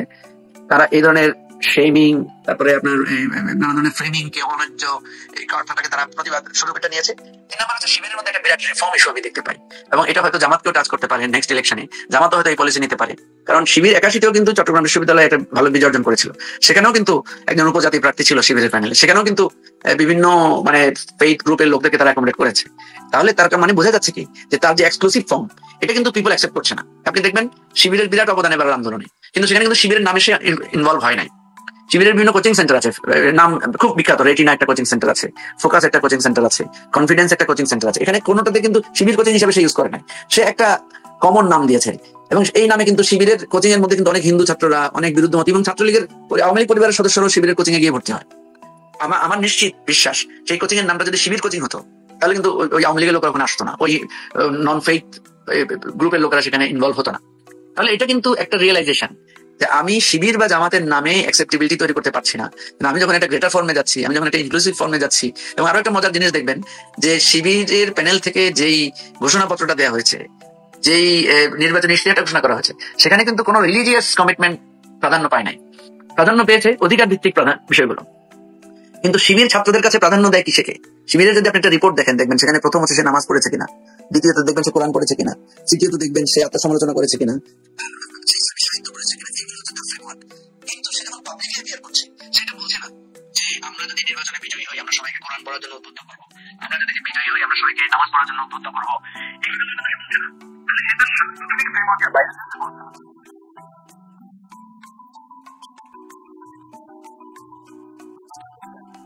ফিরিয়ে দেওয়ার বা তার অধিকার নিরাপত্তা পাবে, এটা কিন্তু বলছে নির্বাচনে বিজয়ের জন্য ডাবল স্ট্যান্ডার্ড মনে করছেন? মানে শিবির কি তার কনস্টিটিউশন শিবিরের ভায়োলেট করে এই শুধুমাত্র ভোটে জেতার জন্য তারা এই অবস্থায় দিল, নাকি এটি রিয়েল সংস্কার আপনি বলতে চাচ্ছেন? না, আমি এটাকে ডাবল স্ট্যান্ডার্ড বলবো না, কারণ এখানে আমি যাদেরকে চিনি, যারা এই যে সাদিক কায়েম সহ ওরা যারা এই কাজগুলোতে ইনভলভ, আমি মনে করি যে এদের মধ্যে এক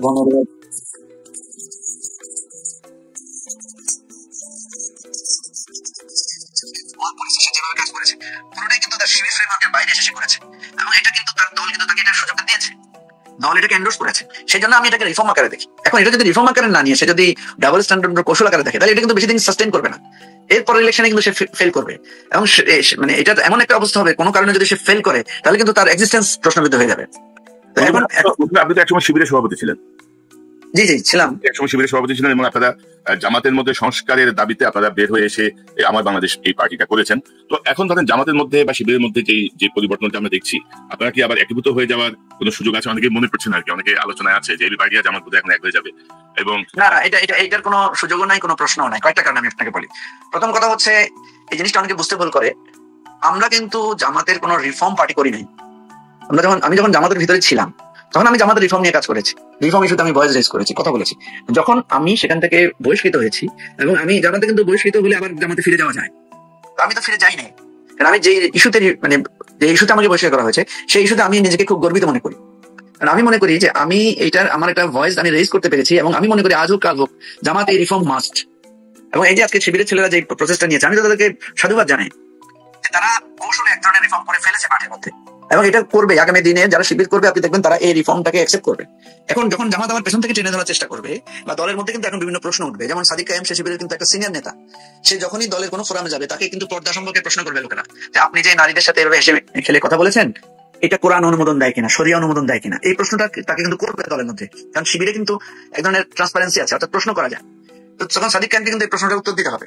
এবং আপনি দেখবেন তারা যখন ডাকসু হ্যান্ডেল করতে যাবে, তাকে ডাকসুর সাংস্কৃতিক অনুষ্ঠান পরিচালনা করতে হবে না, সেখানে রবীন্দ্রসঙ্গীত নজরুল গীতির কম্পিটিশন হবে না, সাদিক কায়েমকে তো সেই সমস্ত অনুষ্ঠানে অতিথি হিসেবে থাকতে হবে বা বাজেট অ্যালোকেশন করতে হবে। পার্টির মধ্যে কিন্তু তাকে অনবরত এই প্রশ্নগুলো ফেস করতে হবে, এই শরিয়ার দ্বন্দ্বটা তার মধ্যে থাকবে, তাহলে তাকে কিন্তু একটা ফাইট করতে হবে, তাদেরকে কিন্তু এটা ফেস করতে হবে। আমি এই জায়গাটাই রিফর্মের বিজয়টা দেখি, সেটা আলাদা বিষয়। জামাত রিফর্ম হবে কিনা, শিবির রিফর্ম হবে কিনা, সেটা আমরা যে পার্টিটা করেছি এটা কিন্তু রিফর্ম জামাত বা রিফর্ম পজিশনে করি না, আমরা একটা নতুন কনসেপ্ট নিয়ে পার্টিটা করেছি, এবং এটার সাথে জামাতের আর কোনো ফিরে যাওয়ার, জামাতের সাথে ঐক্যভূত হওয়ার কোনো প্রশ্নই নাই। তো আমাদের কনসেপ্টটা সম্পূর্ণ পৃথক, সম্পূর্ণ নতুন আইডিয়া নিয়ে আমরা করেছি। এবং আমাদের দলটা করার সময় আমরা বলেছি যে 15 বছরের মধ্যে যদি আমাদের এই দলের সাফল্য না হয়, 15 বছর পর আমাদের দলটাকে আমরা এমনি বিলুপ্ত করে দিব। কারণ আমরা মনে করি একটা পলিটিক্যাল কনসেপ্ট এর সাফল্য এবং ব্যর্থতা 15 বছরের মধ্যেই এটাকে হয়তো ক্লিক করতে হবে, আদার দেন এই প্রজেক্ট আর কখনোই দাঁড়াতে পারবে না। সেটা আমাদের নিজস্ব একটা আলোচনা আছে। জি, আমরা দুটো প্রসঙ্গ নিয়ে আলোচনা করে শেষ করবো। একটা যেটা আমি আপনাকে বলছিলাম যে ধরেন জামাতের জাকসুর পরে জামাত মনে করছে যে সকল ছাত্র সংসদে তারা এককভাবে চলে আসবে, এবং এর একটা প্রভাব জাতীয় নির্বাচনে পড়বে, এবং অলরেডি একটা প্রচারণা চলছে। আওয়ামী লীগকে দেখেছেন, বিএনপিকে দেখেছেন, এবার জামাতকে একটু দেখেন। তো জামাতের অনেকেই স্বপ্ন দেখছেন যে তারা হয়তো ক্ষমতায় চলে আসছেন বা তারা অনেকে স্টেকে থাকবেন, তাদের একটা ভালো ভাগ দিতে হবে। তো বর্তমান যে বৈশ্বিক প্রেক্ষাপট, মানে এই সম্ভাবনা আপনি কতটুকু দেখেন? প্লাস বর্তমান যে বিশ্ব রাজনীতি বা জিও পলিটিক্যাল সিচুয়েশন বাংলাদেশে, সেখানে এইটার প্রভাব কি হতে পারে? যদি সংক্ষেপে বলেন, তারপর আমরা আরেকটা প্রশ্নে যাবো। প্রথম কথা হচ্ছে যে দেখেন, প্রভাব বিচার করে তো আর রাজনীতি করা যাবে না। আপনি যদি বলেন যে আপনি যদি ভালো করেন, এটা থ্রেট কি আছে, এটা তো আলাদা জিনিস, দলীয় আলোচনার বিষয়। আমি যেটা মনে করি, জামাত একটা পুরনো রাজনৈতিক দল, তার অনেক উত্থান পতনের মধ্যে দিয়ে সে গিয়েছে, এবং বিগত 15 বছরে তার উপরে একটা সিরিয়াস মানে রিপ্রেশন সে ফেস করেছে, এবং জনগণের যে সিম্পেথি জামাতের প্রতি ছিল, জামাত সেই সিম্পেথিটা 100% সেটাকে সে ক্যাশও করেছে, এবং সেটা আলোকে সে, আমি মনে করি বাংলাদেশের এই 54-55 বছরের ইতিহাসে জামাতের সবচেয়ে বড় সুদিন এখন উপস্থিত হয়েছে। এখন প্রশ্ন হচ্ছে যে আপনার এই সুদিন অতীতেও এসেছিল কিনা। আমি মনে করি জামাতের এরকম সুদিন অতীতেও এসেছিল। একটা এসেছিল জিয়াউর রহমান ক্ষমতা গ্রহণের পরে, যখন জামাতের উপরে নিষেধাজ্ঞা প্রত্যাহার করা হয়েছে।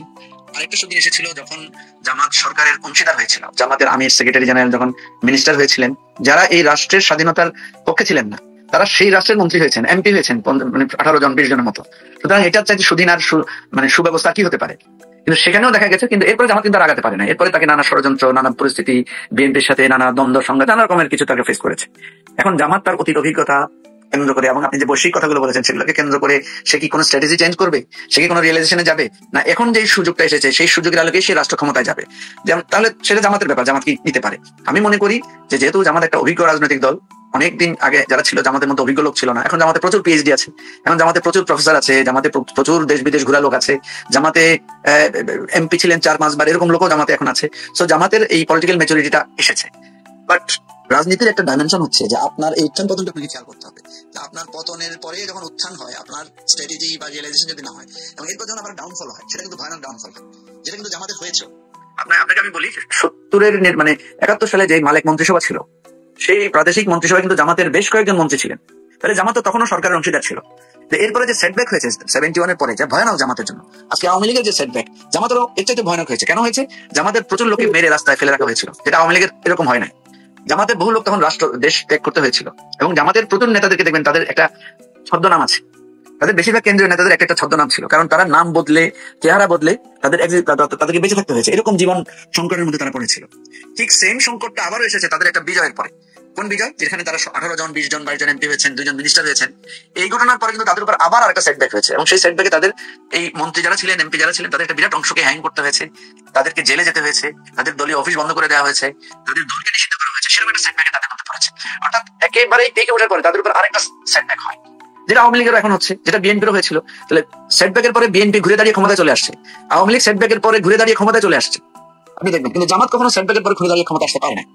এবার আপনি যেটা বলছেন যে জামাত এই সেটব্যাক কাটিয়ে এসে ক্ষমতায় চলে যেতে পারবে কিনা, সেটা জামাতের স্ট্র্যাটেজি এবং প্ল্যানিং এর উপর নির্ভর করবে। আমি যেটা মনে করি যে জামাত একটা রাজনৈতিক দল আকারে তার একটা ক্রেডিবিলিটি তৈরি হয়েছে, তার একটা আদর্শিক শক্তি আছে, তার একটা অত্যন্ত স্ট্রং অর্গানাইজিং ক্যাপাসিটি আছে, ক্ষমতা আছে, এবং জামাত বর্তমানে সবচেয়ে রিচেস্ট পলিটিক্যাল পার্টি আমি মনে করি, কারণ তাদের সিস্টেমটা এমন যে দলের মধ্যে থেকে সে শক্তিশালী। কিন্তু জামাতের যেটা বড় ধরনের যেই মানে লুফহোলস আছে, একটা হচ্ছে যে সে একটা ইসলামিক রাজনৈতিক দল আকারে সে যখন ইনক্লুসিভ পলিটিক্স করতে চায়, তখন তার কাছে কিন্তু শরিয়া এবং এই দ্বন্দ্বটা আসে। সে যে পার্লামেন্টের পলিটিক্স করে, পার্লামেন্টারি পলিটিক্স একটা প্রশ্ন আসতে পারে, পার্লামেন্টারি পলিটিক্স ইসলাম অনুমোদন দেয় কিনা, এই ভোট দেওয়া, প্রার্থী হওয়া। আপনাকে আমি সবসময় এটা বলি, আমি এটা বললে জামাতের লোকেরা আমার পর রাগ করে, কিন্তু তারা রাগ না করে তারা যদি এটাকে একটা রিয়েলাইজেশন হিসেবে নেয়, তাদের জন্য লাভ হবে। যেমন জামাতের পার্টির ভিতরে কিন্তু প্রার্থী হওয়া যায় না, জামাতের দলের মধ্যে কিন্তু ওই ধরনের প্রার্থী হয়ে ভোটাভুটি হয় না, অমুক প্রার্থী প্রেসিডেন্ট প্রার্থী, অমুক সেক্রেটারি প্রার্থী ভোট দেন, এটা হয় না। কিন্তু সে যখন ইলেকশনে আসে তখন কিন্তু সে প্রার্থী হয়, স্লোগান দেয়, প্রার্থীর নামে পোস্টার করে, স্লোগান দেয়। জামাতের ইলেকশনে, ইন্টারনাল ইলেকশনে ডক্টর কনক, আপনি দীর্ঘদিন ধরে জামাতকে অবজার্ভ করেন, কখনো দেখেছেন জামাতের আমির পদে অমুককে ভোট দিন, জামাতের সেক্রেটারি পদে অমুক দেন না? এটাকে সে ইসলাম সম্মত মনে করে না, কিন্তু সে ইলেকশন করে ওই সম্মত। তাহলে তার মধ্যে কিন্তু একটা দ্বন্দ্ব কাজ করবে যে আমি ইসলাম সম্মত পথে চলি, কিন্তু যখন ইলেকশনে যাই তখন আমার ইসলাম সম্মত পন্থাটা আমি পালন করতে পারি না বা করি না। এই দ্বন্দ্বটা জামাতে সবসময় কাজ করবে যদি জামাত এটা রিজলভ না করে, এটার একটা বৈধ ব্যাখ্যা কর্মীদের মধ্যে না দেয়, এবং এটা কিন্তু জামাতকে বারবার ইন্টারনালি উইক করে ফেলে। আপনি দেখবেন যখন খালেদা জিয়ার মন্ত্রিসভায় জামাত গিয়েছিল, তখন জামাতের ইন্টারনাল মিটিং এ প্রচুর প্রশ্নের জবাব জামাতকে দিতে হয়েছে, যে আমরা কেন নারী নেতৃত্বের অধীনে, একজন নারী প্রধানমন্ত্রীর অধীনে আমরা কেন মন্ত্রিত্ব শপথ নিলাম। এটা প্রচুর প্রশ্ন জামাতকে করতে হয়েছে। জামাতের আমির এবং সেক্রেটারি যখন আপনার ওই মন্ত্রী হিসেবে ওনারা যখন প্লট বরাদ্দ নিয়েছেন, একজন বনানীতে একজন উত্তরায়, তখন কিন্তু জামাতের ইন্টারনাল মিটিং এ প্রচুর প্রশ্ন উঠেছে, কারণ জামাত তো দলীয় ভাবে বয়ান দেয় যে আমরা সরকারি সুবিধা নিয়ে কখনো কোনো কিছু করবো না। যখন সে সুবিধাটা নেয়, হ্যাঁ, কারণ সেটা সারা জীবন একটা দৈন্য, একটা মানে আমি বলবো যে একটা ওই যে খেজুর পাতার গল্প সে বলে, যে খেজুর পাতার মাদুরে বসে আমরা রাষ্ট্র শাসন করবো। তো যখন সে দেখে যে তার নেতারা পাজেরো গাড়িতে চড়ছে, যখন সে দেখে তার নেতারা সামনে পেছনে পুলিশের পাহারায় যাচ্ছে, মানে বিজনেস ক্লাসে চড়ছে, কর্মীরা বুঝতে চেষ্টা করে না, কর্মীরা তারা চিন্তা করে যে আমার নেতা তো ওমরের মতো ছেঁড়া কাপড় পরেই তো শাসন করার কথা, ওনাদের এত সাংসদ কেন? তখন দলের মধ্য থেকে এই প্রশ্নটা বারবার আসে, দলের মধ্য থেকে এই প্রচলিত নির্বাচন ব্যবস্থায় জামাত যখন ইনভলভ হয়, তখন তাকে এই প্রশ্ন, এটা জামাতের একটা পার্মানেন্ট স্ট্রাগল ভিতরে, এটা জামাতকে থাকতে হবে। 2 নম্বর যে প্রশ্নটা জামাতকে সবসময় দিবে সেটা হচ্ছে 71 ইস্যু। যদিও তারা মনে করে যে 71 ইস্যু বহুবার বিলীন হয়ে যাবে, এটা বিলীন হয় না। কেন হয় না আমি আপনাকে বলি, যে জামাত 71-এ জামাতের রোল অত খারাপ কিছু, মানে যেভাবে খারাপ বলা হয় অত খারাপ রোল হয়তো ছিল না, কিন্তু যেহেতু নীতিগতভাবে সে রাষ্ট্রের পক্ষে ছিল না এবং এটাকে সে রেটিফাই না করে সে আবার স্বাধীনতাকে গ্রহণ করে, তখন এই প্রশ্নটা তার মধ্যে ঘুরপাক খায়। ওই যে আমি আপনাকে যেটা বললাম যে 71-এ জামাতের লোকেরা যে সিরিয়াস নিপীড়নের শিকার হয়েছে, হত্যাকাণ্ডের শিকার হয়েছে, গুপ্ত হত্যার শিকার হয়েছে, এই হত্যাকাণ্ডটা কারা করেছিল? ওই সময় যারা মুক্তিযোদ্ধা ছিল বা মুক্তিযুদ্ধের পক্ষে শক্তি ছিল তারাই করেছে। তাহলে মুক্তিযুদ্ধের পক্ষের সেই শক্তি যখন জামাতের উপরে নিপীড়নটা চালিয়েছে তখন জামাত বলেছে এরা সবাই শহীদ, কিন্তু এখন জামাত এসে বলছে যে মুক্তিযোদ্ধারা হচ্ছে জাতির শ্রেষ্ঠ সন্তান। এই কথাটা যখন সে বলে, একজন মানুষ তার পলিসি বক্তব্য বদলাতে পারে, কিন্তু বদলানোর একটা ব্যাখ্যা থাকতে হয়। জামাত এই ব্যাখ্যাটা যতক্ষণ পর্যন্ত হাজির না করবে, এই ব্যাখ্যাটা যতক্ষণ পর্যন্ত ক্লিয়ার না করবে, ততক্ষণ পর্যন্ত এই তাকে 71 ইস্যুতে তার অপোনেন্টরা তাকে সবসময় পোক করবে, তাকে সবসময় এটাতে প্রশ্নবিদ্ধ করবে। আমি আপনাকে বলি, বিএনপির সাথে জামাত ক্ষমতায় গিয়েছে, একসাথে গিয়েছে না? কিন্তু যখনই বিএনপি জামাতের প্রতিদ্বন্দ্বী হবে, বিএনপি জামাতকে 71 দিয়ে আঘাত করবে। আজকে জামাতের সাথে চরমোনাইয়ের খুব অ্যালাইনমেন্ট, কালকে যখন আবার ওনাদের মধ্যে দ্বন্দ্ব লাগবে, জামাতকে কিন্তু 71 নিয়ে চরমোনাই আঘাত করবে। কারণ আমাদের রাজনীতির জায়গাটা হচ্ছে আপনাকে আমি যখন শত্রু ভাববো, আপনার উইকনেসের জায়গাটাকে আমি আঘাত করবো। এই জন্য 71-এ জামাতের যে উইকনেস আছে, এটা জামাতকে যতবারই জামাত প্রমিনেন্ট হবে, জামাতের কাছে প্রমিনেন্ট না হতো এই প্রশ্ন কেউ করতো না।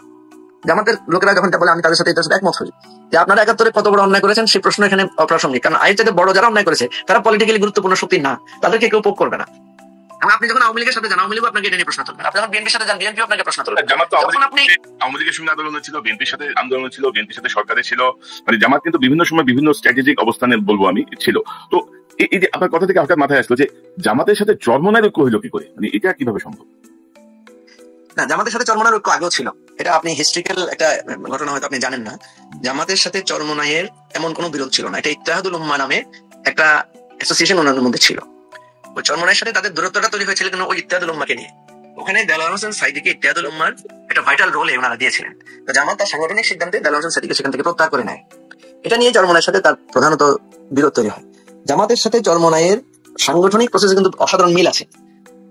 জামাত যেভাবে literature based, education based, training based সংগঠন, চরমোনাই কিন্তু এটা বেসড না। কিন্তু ধরেন হঠাৎ করে না, কিন্তু মঞ্জু ভাই এই ধরনের ইসলামিক যে দলগুলো ধরেন চরমোনাই বলেন, হেফাজত ইসলাম, খেলাফত মজলিস, সবার সঙ্গে কিন্তু মানে একই ধর্মভিত্তিক কাজ হইলেও কিন্তু একটা দ্বন্দ্ব ছিল, ধাক্কাধাক্কি ছিল।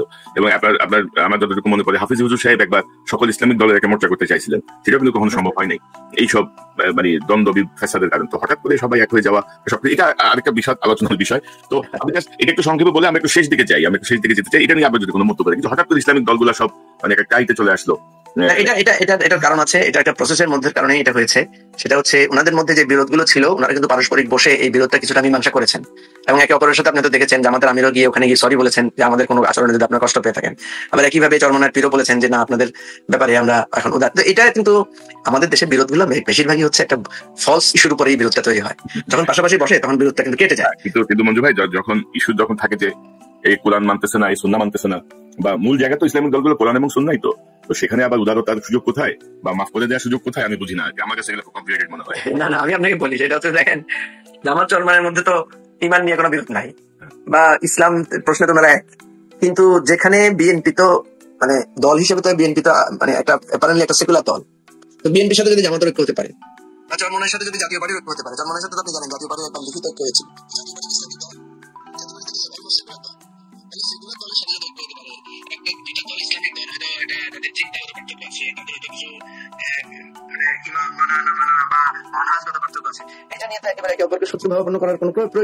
আমরা চাই যে সবার সাথে একটা সম্মিলিত ভাবে তারা সবাই বাংলাদেশের পক্ষে থাকুক, বাংলাদেশ এগিয়ে যাক। এখন আপনার কাছে শেষ প্রশ্ন, নির্বাচন কি আরো হবে? সেই পরিবেশকে আমরা দেখছি 4 মাস আগে জাতীয় নির্বাচন, গণভোট, যেটা দিয়ে আমরা শুরু করেছিলাম। আমি এবি পার্টির চেয়ারম্যান হিসেবে আপনি না বলেন, একজন বাংলাদেশের নাগরিক হিসেবে, একজন রাজনৈতিক ব্যক্তি হিসেবে কি মনে করেন, নির্বাচন কি আরো হবে? গণভোট না নির্বাচন দেখেন, আমি নির্বাচন হবে কিনা এটা তো এক ধরনের ভবিষ্যৎবাণীর কথা। আমি তো ভবিষ্যৎবাণী করতে পারবো না। আমি যেটা মনে করি নির্বাচন অবশ্যই হতে হবে। সাদিক প্রেক্ষাপটে কি মনে হচ্ছে ফেব্রুয়ারি নির্বাচনের কথা? আমি মনে করি নির্বাচন অবশ্যই হতে হবে, কারণ প্রফেসর ইউনূস সরকারের যে এফিসিয়েন্সি লেভেল কিন্তু আর বাড়বে না। সরি টু সে, এটা ডক্টর কনক, আপনি একজন অভিজ্ঞ সাংবাদিক, আমি আপনাকে বলছি ডক্টর ইউনূস সরকারের এই এফিসিয়েন্সির রেট কিন্তু আর বাড়বে না। নাম্বার 1। নাম্বার 2 হচ্ছে উনি যেই বেসিক ফান্ডামেন্টাল ভুলগুলো করেছেন এগুলো কিন্তু শুধরানোর কোনো লক্ষণ আমি দেখতে পাচ্ছি না। তো এখন ওনার পক্ষে আর বড় ধরনের টেনে নিয়ে যাওয়ার সুযোগটাও কম।